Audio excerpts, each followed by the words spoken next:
अपने कंट्रोल में, उन्हें एक अच्छा इंसान बनाना है, तो उसके लिए सबसे ज़रूरी बात है कि आप एज अ पेरेंट्स आप लोगों को भी होना होगा एक मत, यानी कि हस्बैंड वाइफ प्लस आपके फैमिली मेम्बर जो भी हैं वो लोग एक बातों पर एक मत होना शुरू कर दीजिए। क्योंकि अगर एक व्यक्ति बच्चे के सामने कोई चीज़ बोल रहा है और दूसरा व्यक्ति जस्ट उसके अपोजिट सलाह बच्चे को दे रहा है, तो इससे बच्चा जो है हो जाता है कंफ्यूज और वो ना आपकी सुनता है ना दूसरे व्यक्ति की, वो करता है अपने मन की।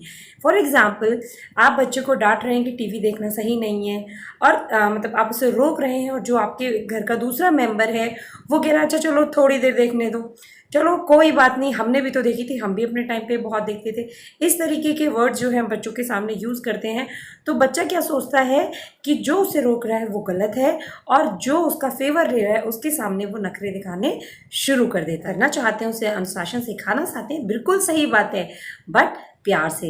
अगर आप ये सोचें कि अनुशासन का मतलब होता है डांटना, पीटना, बच्चे की पिटाई करना, तो ये आपकी बहुत बड़ी गलती है। क्योंकि इस तरीके से जो आपका बच्चा है उसके मन में आपके प्रति जो इज्जत है, जो सम्मान है, वो आप खो देंगे, वो कम हो जाएगा अगर आप इस तरीके की सोचेंगे।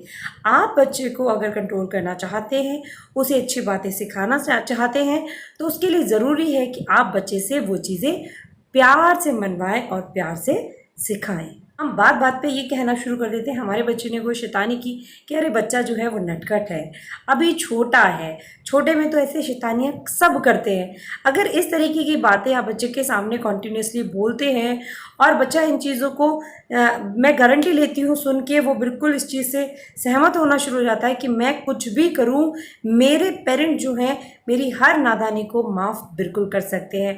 तो ज़रूरी नहीं कि हर बच्चे की जो गलती है वो बचपने की हो, वो उसके नटखटपन की हो। नटखटपन कुछ नहीं होता।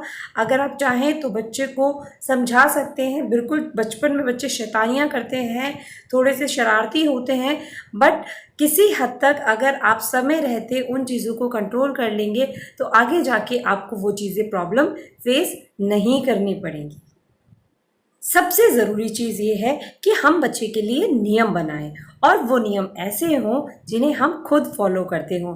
यानी कि स्टार्टिंग में ज़रूर आपको प्रॉब्लम होगी कि आपका बच्चा जो है वो उन नियमों के हिसाब से नहीं चल रहा, नहीं काम कर रहा, बट आप अपने बच्चे के साथ मिलकर उन नियमों के ऊपर मतलब उन नियमों को फॉलो करें। फॉर एग्ज़ाम्पल, आप अपने बच्चे को सिखाते हैं कि भाई हमें जल्दी उठना चाहिए, बट आप खुद जल्दी उठने के आदी नहीं हैं, तो इस तरीके के नियम मुझे नहीं लगता बनाने के बाद भी वो किसी काम आने वाले हैं। आपने बच्चे से कहा कि मोबाइल में पोएम देखना बहुत गलत बात है, मोबाइल को यूज़ करना बहुत गलत बात है, बट बेड टाइम तक आप रात के 1 बजे तक मोबाइल में लगे रहते हैं, तो क्या इस तरीके का इम्प्रेशन जो है आप बच्चे को चाह कर आप कितने भी कड़े नियम अनुशासन सिखा लीजिए, मुझे नहीं लगता कि आप उस चीज़ में आप अपने बच्चे को समझा पाएंगे। आई और थप्पड़ इस तरीके की चीज़ों का आप उपयोग ना करें तो अच्छा है। वैसे तो हमारे टाइम में हमने नहीं सुना था कि कभी बच्चे जो हैं वो हम लोग खूब पिटे हैं अपने पेरेंट्स से, या फिर पहले लोग पिटते भी थे और ये समस्या पहले बच्चों में नहीं देखी जाती थी कि बच्चा डिप्रेशन का शिकार हो गया या बच्चे ने ये कर लिया वो कर लिया। बट आजकल के बच्चे जो हैं वो बहुत ज़्यादा सेंसिटिव हैं, क्योंकि 1 या 2 बच्चे होते हैं, बहुत ज़्यादा पेरेंट जो है उन्हें पैम्पर करते हैं, जिसकी वजह से बच्चे ऐसे हो जाते हैं। तो रिक्वेस्ट है कि आप बच्चों पे हाथ ना उठाएं, क्योंकि ऐसी बहुत सारी रिसर्च सामने आई है जिसमें ये माना गया है कि अगर बच्चे की पिटाई की जाती है तो बच्चा जो है मेंटली वो थोड़ा सा अनस्टेबल हो सकता है, प्लस और ज़्यादा हराश हो सकता है, उसके मन में अपने पेरेंट्स के लिए जो रिस्पेक्ट है वो कम हो जाएगी। पर इसका ये मतलब बिल्कुल नहीं है कि आप बच्चे को ना डांटें। आपका बच्चे को डांटना बहुत ज़रूरी है अगर आपको लग रहा है बच्चे ने कोई गलती करी है। पर एक बात मेरी हमेशा के लिए ध्यान रख लीजिए कि आप बच्चे को कभी गुस्से में ना डांटें, ना मारें। अगर आपको लगता है आपके बच्चे ने गलती करी है तो आपका दिमाग उस वक्त शांत होना चाहिए, बिल्कुल उसे समझाने के लिए।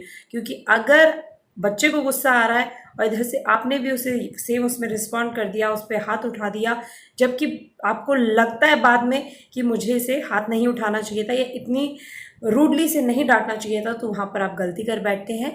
तो जब भी आप अपने बच्चे को समझाएं या डांटें तो उस वक्त आपका जो दिमाग है वो शांत होना चाहिए, बिल्कुल आपके कंट्रोल में होना चाहिए। ये है कि आप एक रूड पेरेंट्स ना बनकर बच्चे के दोस्त बनिए।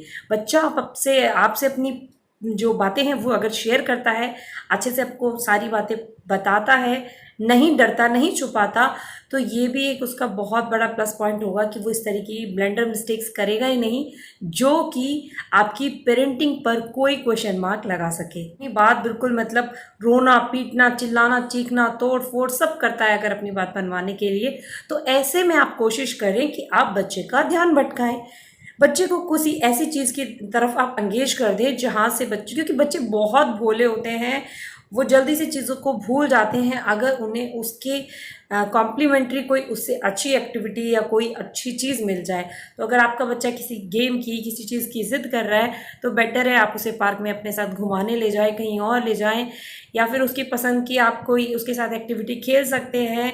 आप बच्चे को, आप किचन में काम कर रही हैं उसमें अपने साथ एंगेज कर लीजिए। कुल मिलाकर बच्चे का जो दिमाग है उसे आप डाइवर्ट करने की कोशिश करें। इससे भी जो बच्चा है वो आपका जो है वो कंट्रोल में आना शुरू। ज़रूरत से ज़्यादा पैम्पर ना करें आप, कि मतलब बच्चे ने जे थोड़ा सा रोया नहीं कि और आप बस मतलब उसकी ख्वाहिशों का अंबार लगाना शुरू कर देते हैं, ये चाहिए, अच्छा ये चाहिए, अच्छा रोना चुप करो, ये चाहिए। बताओ क्या बात है कि अगर आपका बच्चा रो रहा है, किसी जिद कर रहा है, तो थोड़ी देर के लिए उसे रोने दीजिए और रोने दीजिए। अगर वो ज़ोर ज़ोर से चिल्लाए तो उसे कहिए और तेज, अभी थोड़ा बोले।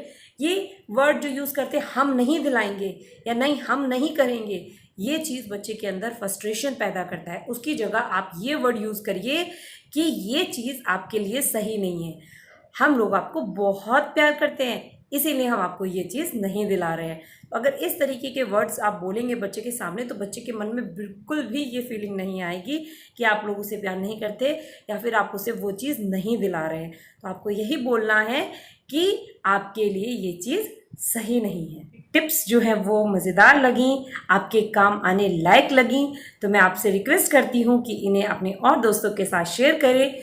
वीडियो को लाइक करना बिल्कुल ना भूलें, प्लस चैनल को सब्सक्राइब कर दिया है तो सही, अगर नहीं किया है तो फटाफट मेरे चैनल को सब्सक्राइब कर दीजिए। Thank you so much for coming to my channel.